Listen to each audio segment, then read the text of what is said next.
Bir kenti imar ederken nesli ihya etmeyi ihmal ederseniz, ihya etmeyi ihmal ettiğiniz nesil, imar ettiğiniz kentlerinizi, şehirlerinizi alt üst eder, perişan eder.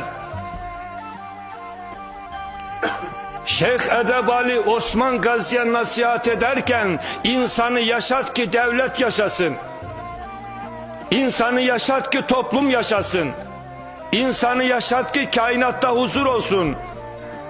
Eğer siz bir beldeyi imar ederken neslinizi unutursanız, neslinizi ıskalarsanız, siz parklar yapar, bahçeler yapar, yollar yapar, köprüler yapar ama bütün bunları kullanacak nesli siz ihmal ederseniz, bu güzel imar ettiğiniz şehirleri bu nesil harap eder.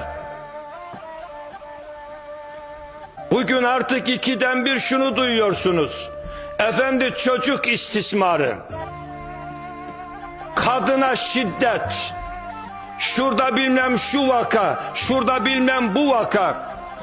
O parklarda rahat bir şekilde oynaması için yapılan, çocuklar için yapılan o parklarda çocuklar güven içerisinde oynayamıyorsa o parktan bana ne? Eğer o yaptığınız kaldırımda çocuk top koşuşturamıyorsa, çıkıp rahat bir şekilde güven içerisinde oynayamıyorsa o kaldırımdan bana ne? İstersen sen o kaldırımı altından, gümüşten yap, kimi ne ilgilendirir? Benim 5 yaşındaki çocuğum o parkta istediği gibi sallanamıyorsa, evinin önündeki sokakta, kaldırımda rahat bir şekilde oynayamıyorsa bana ne sizin yaptıklarınızdan? Park niye yapılır? Çocuk gitsin rahat etsin diye. Peki o parkta çocuk rahat etmeyecekse o parktaki yapılmasındaki anlam ne? 5 yaşındaki çocuk.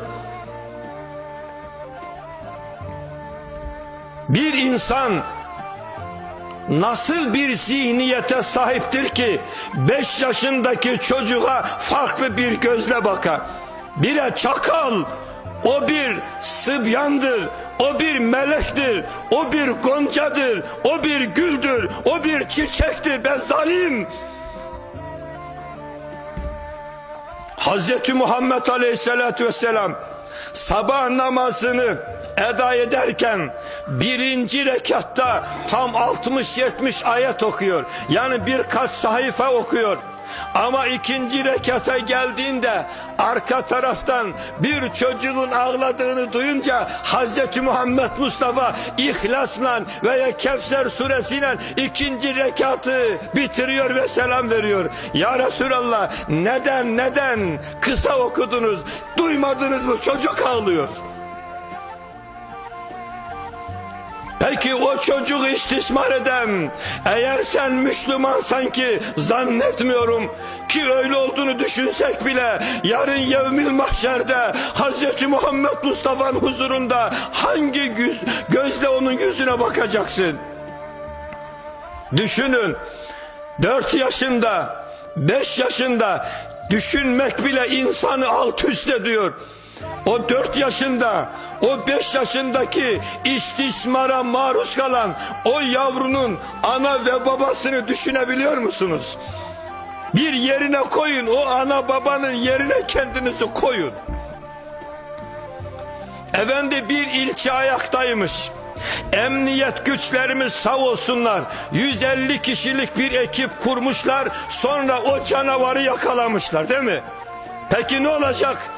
Canavarı yakaladılar, götürdüler emniyete, ifadesini aldılar, tutanaklar tutuldu, altına imzalar atıldı, sonra mahkemeye çıkarıldı, mahkeme karar verdi, atın bunu, tıkın içeriye dedi. Sonra ne olacak?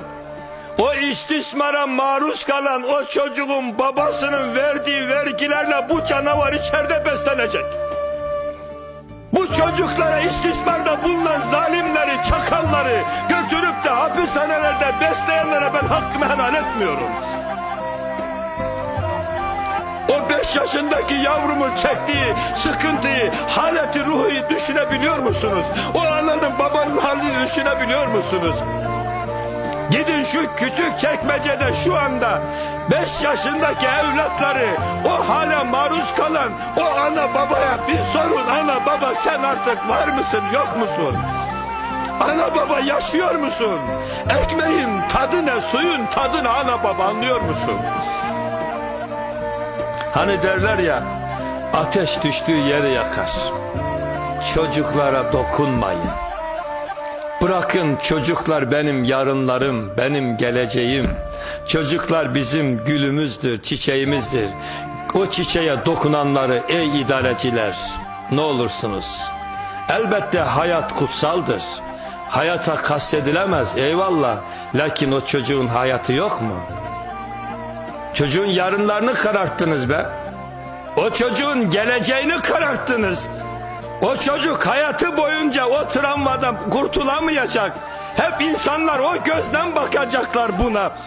Ve siz buna da müsaade ederseniz idareciler, yarın yevmil mahşerde o yavru, unutmayın ki sizden davacı olur. Biz idarecilerden bir şey istemiyoruz şu anda ya. Ne istiyoruz? Hakkımız olanı, yani suçluya hak ettiği cezayı verin, bunu istiyoruz.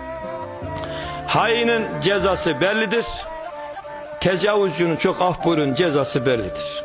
Bunun ötesi yok. Bunun cezası nedir? Ölümdür. Öldürün. Bakın ikinci defa bunu duyar mısınız? Mümkün değil ya.